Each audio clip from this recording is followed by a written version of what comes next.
me try this. What? What's happening to it? No, it's just coming slowly. How do I go back? Oh, up. Yes. Okay, great. Thank you.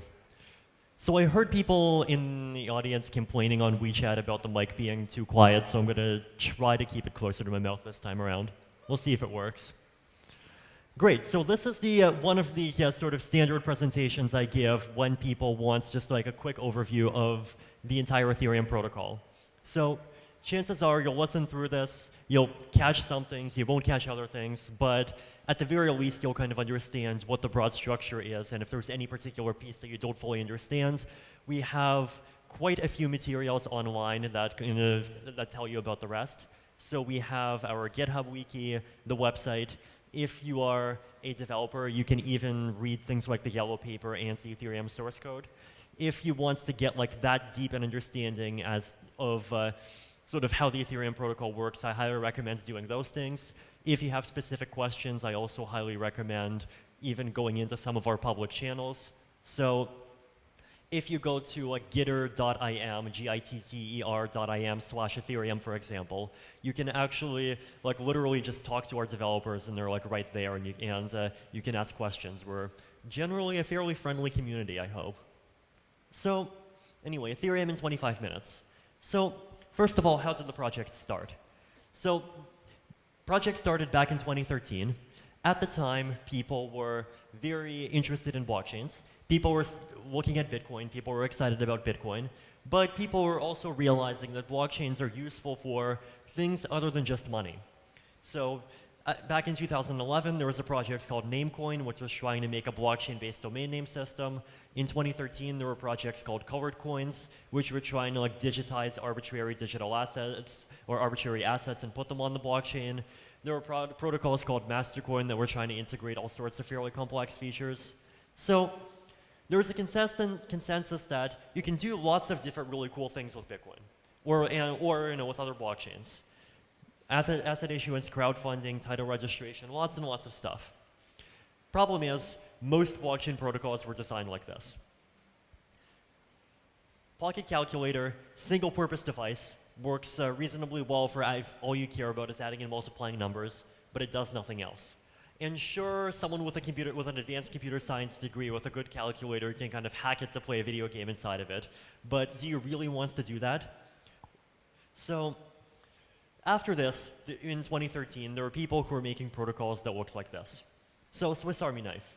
Basically, you come up with a list of 10 or 20 features he wants to have, make a little tiny thing for each one of them, stick them together into a knife, and there you go, that's your product. Or in this case, that's your blockchain.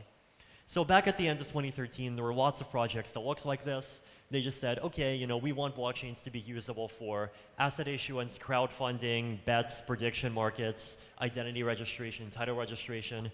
Pick a list of 20 different things, have a list of 20 different transaction types, and have a little piece of the protocol that supports each one. So this is all well and good. Problem is, what if you come up with your list of 20 applications, publish a protocol, then the next day some guy says, oh look, I discovered a 21st blockchain application. How am I going to fit it in? And in 2013, this is exactly what started to happen. So this is the Ethereum way.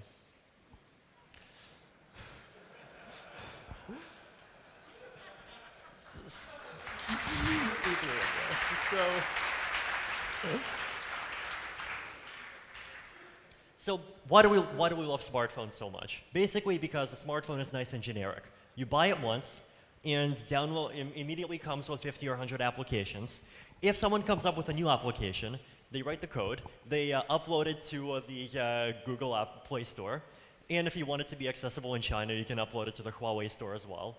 And then if anyone wants to use your application, they don't need to buy a new phone, they don't need to buy a new hardware dongle. They just download the app and they can start immediately running it. Very simple. And the cost of actually developing an application, all you have to do is write code. You don't have to make your own hardware, you don't have to have your own manufacturing, you don't have to have your own distribution. Just write a piece of code, upload it, and let people download it, and you're done. So this is the kind of abstraction and simplicity that I wanted to bring to the blockchain world with Ethereum. So Ethereum is a blockchain. I'm sure if people here are familiar with blocks, I'm sure people here are familiar with transactions. And these are all well and good, but Bitcoin has them too. Namecoin has them too, Litecoin has them too, Dogecoin has them. I'm not sure if Paycoin has blocks though. I don't know, Paycoin might even run on a server, I haven't even checked. Proof of server, the best kind of POS. But we have a few tiny additions. So the main thing that makes Ethereum tick is this built-in programming language. So basic concept is, if you have some new kind of application, then what you would do is you would write the rules of your application in a piece of code. Take this piece of code, you would call this a contract, upload it to the blockchain, and now you have a special type of account. And this type of account sits on the blockchain, and anyone can send a transaction to this account in order to interact with this account. So two types of account. One type of account is a user account, controlled by people like you. And the other type of account is a contract, which is controlled by a piece of code.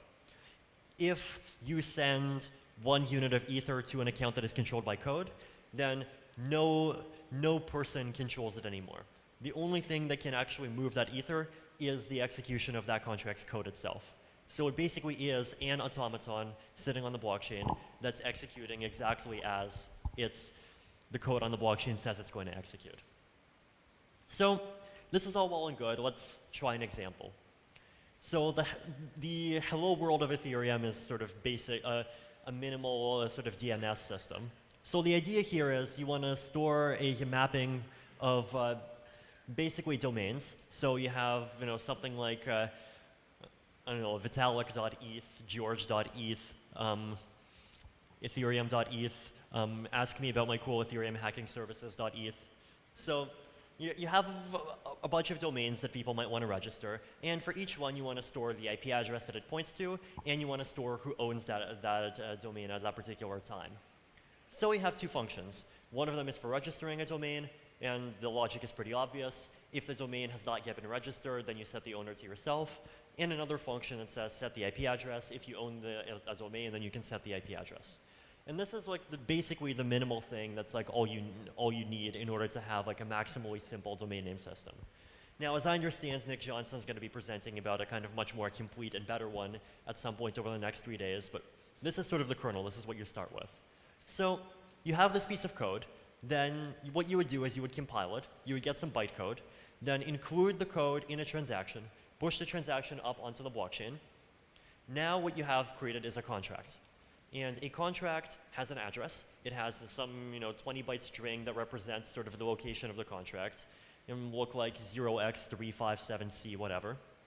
If you want to register a domain, what you would do is you would send a transaction, and you would specify this transaction is going to be talking to this contract. Now, what can the transaction do? Well, it can try to register, or it can try to set the IP address. So let's say you want to register a domain. What you would do is, in the transaction, you would encode some information that says, I want to call the register function, and I want to call the register function with like some particular piece of data, like, I don't know, George.eth or whatever. Take this transaction, include this data, publish the transaction. When the transaction gets included, the code runs, and you notice it says self.domains address.owner equals msg.sender. So what that line of code basically does is it says, whatever address sent that transaction, record that address in the contract storage as the owner of that particular domain. So you notice at the top of the contract here, it says like data domain, so it basically stores a mapping going from a domain to the owner and the IP address of each domain. So the code and the storage, like both of these things are what we call sort of part of the Ethereum state. So what we mean by the state is sort of current information associated with the Ethereum protocol. So stuff that you have to care about right now. This includes account balances, how much Ether you have, nonces, it includes contract code, and it includes contract storage. So for example, right now, this piece of code is nowhere in the state. If I send a transaction, publish a transaction which creates the contract's code is now in the state. Now, if I send another transaction, which then talks to this contract and registers a domain, then the process of executing that transaction is going to change the state. And the new state is going to contain some storage keys that basically say this particular domain has some particular owner and some particular IP address. So that's kind of what the state means. So it's stuff that you have to kind of care about now. So in Bitcoin, for example, the state is pretty simple. It's just like how much money everyone has at some particular point in time. The second thing is history. So history is things that happened. So transactions are part of the history. Receipts are part of the history. Don't have time to go into them, but feel free to research them more. So this is kind of important because a lot of people ask things like, oh, you know, who stores like the transactions, or if a contract executes, then like who executes the contract, so like where are the results stored? And like the answer at this point basically is that if you are a full node, then as a full node, what you do is, number one, you download all the blocks, you download all the transactions. When you receive a block, what you would do is you would see what the state was before the block, then you would execute all the transactions in turn, and you would update your own state. So all full nodes basically execute all transactions, they would execute all contracts, and full nodes, some of them store the history, some of them don't store the history. So like there are clients that are increasingly coming out that let you sort of not store large portions of the history, and this is good because it saves you hard drive space. So the state in Ethereum consists of basically a key value mapping. So basically the state in Ethereum is like a bunch of account objects. And account objects, once again, two types of accounts. One of them is just an account controlled by a person or some external user, controlled by a fridge, controlled by a dog. The other kind of account is a piece of account controlled by code. So these accounts have 4 pieces of data. One of them is the nonce, and that's basically just a kind of highly technical thing that's used to prevent transaction replay attacks. Second thing is a balance, so how much ether the account has. Third thing is the code. And the fourth thing is storage tree root, which basically points to kind of the storage of that particular contract. So every contract has its own kind of sub-database that it can kind of read and write to as it wishes. Now contracts cannot write to other contract storage databases. So a contract storage kind of is its own property. The contract, only the contract can actually like read and write to storage that kind of belongs to itself. So also important. So code execution, every transaction specifies a to address. Now, if the to address is just some regular account that doesn't have code, then all you're doing is moving ether around. If the to address actually has code, then the code runs, and the code can do things. So the code can send ether from that contract to other contracts. The code can read the contract storage. The code can write to the contract storage. And contracts can even talk to other contracts. So once again, every full node processes every transaction. Every full node stores the entire state. And this is actually fairly similar to how Bitcoin works. It's bold because it's important, as Vlad likes to say in the previous Devcon. So gas. This is another one of those sort of important misconception points. So basically one of the problems with a kind of extremely free and Turing-complete scripting engine is the halting problem. And the halting problem basically says, given a particular program, if you start running it, there is absolutely no sort of guaranteed way to tell in advance whether or not the program is ever even going to stop. So you might have like program A, which just like does a few things and then stops. Program B, which is an infinite loop. Program C, which is like some kind of highly disguised infinite loop. And you can basically come up with programs where like there is no sort of automated mechanism that can tell which programs are infinite loops and which of them are just going to halt after like a billion steps. So what we do in Ethereum is we have this concept of gas. And the idea basically is that when code executes, we count the number of computational steps that the code takes. And every transaction assigns itself a budget. So a transaction might say, this transaction is allowed to consume a maximum of 1 million gas. So what does that mean? So let's say that this transaction goes to some contract, the code starts running, and one of two things can happen. One of them is, before the million steps run out, execution stops. In that case, everything is fine. Second case is, it gets to 1 million computational steps, then you get what's called an out of gas error. Oh, look, this transaction budgeted 1 million steps, but it already took up 1 million steps, and it looks like it's going to execute some more. It might even run forever, I have no idea. So what I'm going to do instead is we're just going to halt execution right there and just revert the whole thing, and the transaction's essentially failed. Now, For like some technical reasons, even if your transaction kind of fails for this reason, you still have to pay the transaction fee for it. But this is the point of this mechanism is basically that like no matter what kind of weird code you have in the transaction, like it's guaranteed that nodes will be able to process it within deterministically within some fixed amount of time. Now, there are other blockchain projects that try to solve the problem with timeouts. So they say try executing the code for 1 second, and if after 1 second it's still running, then you halt. The problem with this approach is that it's not deterministic. So like one computer might take 0.9992 seconds to run a particular piece of code. Another computer might take 1.0008 seconds to run a piece of code. And if the two disagree with each other, then your blockchain has a fork. Gas, completely deterministic computational resource control. So another important thing is that for every transaction, you have to pay a transaction fee for each unit of gas that you consume. So heavier computations cost more. But one important point is that like these two things are separate. So there is like the notion of gas. And the notion of gas is basically just a deterministic method of metering computational resources. And then separately from that, there is protocol economics. And the rules of protocol economics say that if you want your transaction to be included, you have to pay for it. And so if you want to send a transaction to the Ethereum public chain, you have to pay for each unit of gas. If you are doing some kind of like Ethereum-based private network, you do not need to have Ether. So just one important thing that lots of people get wrong that would be kind of good for people to remember. So gas limit, so the equivalent of the block size limit in Bitcoin is kind of the gas limit in Ethereum, 4.7 million gas per block. Now gas isn't just about counting computational steps. You also get charged gas for writing to the state, reading from the state, bytes in your transaction, bytes that you add into receipts, Bloom filter topics. So you get charged gas for kind of almost every resource that you can consume inside of Ethereum. And out of all of those things together, there's this limit that you can't consume more than 4.7 million. So the gas limit actually does kind of adjust automatically, and miners can vote on it.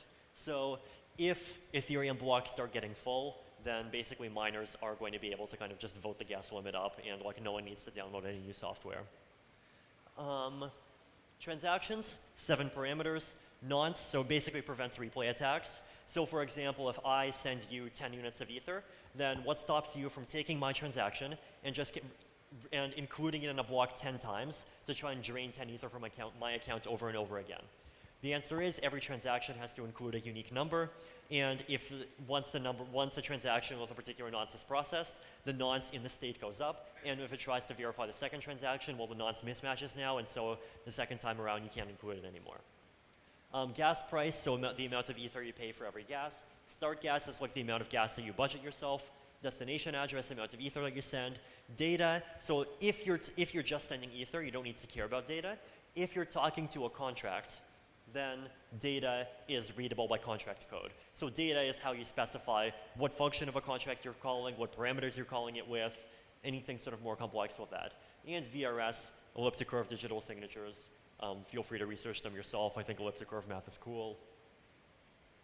Receipts, not going to bother with those.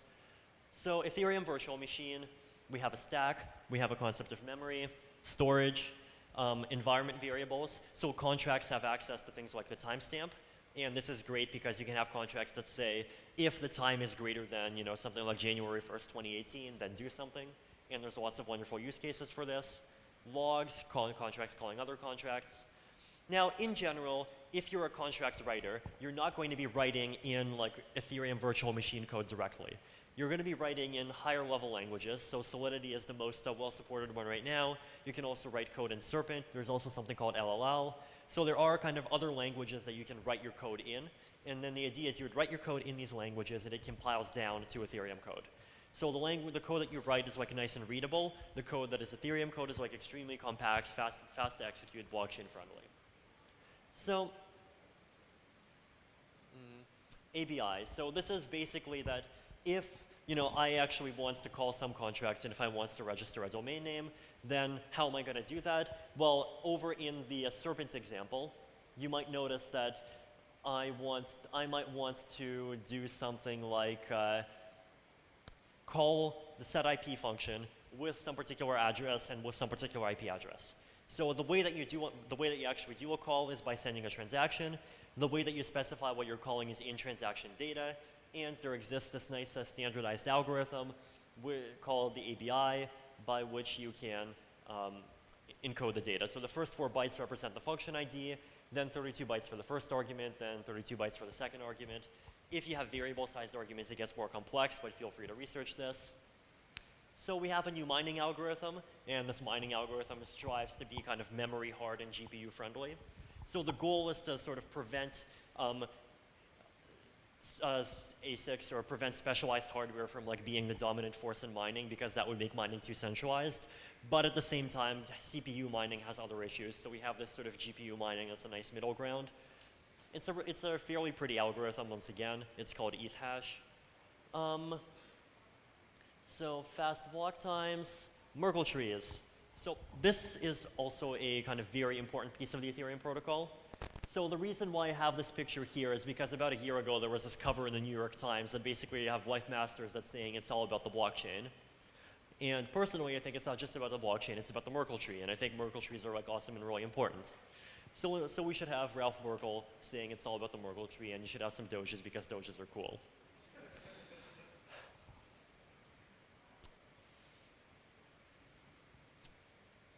I hope it's not a violation of securities law to say that Dogecoin is awesome, and if you want to buy it, you can. Cool. So Merkle trees, the point basically is, so this is how the Ethereum Lite client works. So the problem is, okay, if you have the entire database, if you have the entire state, if you have all the transactions, then you can know, let's say, what your account balance is, what some particular contract's code is, what some particular contract storage is, what some particular log says. But what if you're a light client? What if you're on a phone? What if you're on an IoT device and you don't have enough resources to process the entire blockchain? So the blockchain itself, right now, the blockchain is 3 bytes. The sort of state size is something around between like 5 and 20 bytes, depending on which client options you use.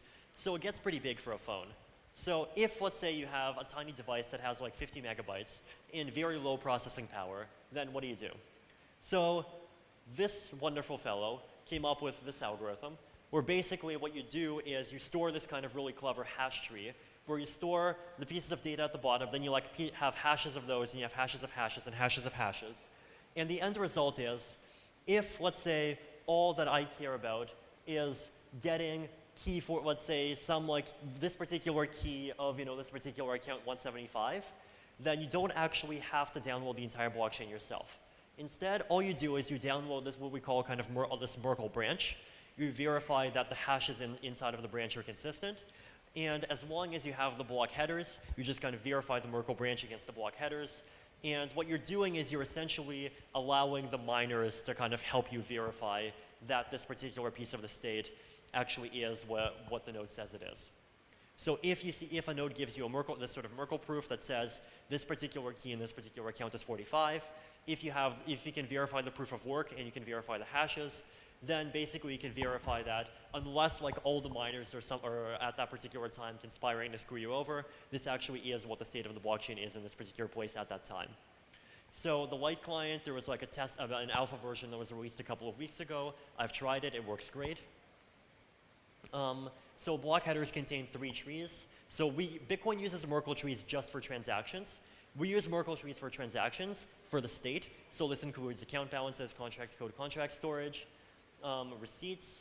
So we have Patricia trees, which allow you to kind of update the tree very efficiently. And so those are kind of the basic building blocks of the Ethereum protocol right now. There's also very fun stuff that we're working on in the future. So things like proof of stake that and scalability that I'm going to talk about in my presentation later today. Privacy support. So basically, with privacy, you don't have to actually build things into the base protocol. Because the Ethereum protocol is Turing complete, you can basically like implement any kind of advanced cryptography on top of it. Now, for like VM efficiency reasons, there are still sort of protocol tweaks that we have to make, but even still, it's something where like the vast majority of the work actually does sort of happen on the higher levels. Virtual machine upgrades, sort of more flexible use of storage and scalability, and these things are great. And just to set a good example, I'm going to stop now because the clock tells me to stop now. So thank you.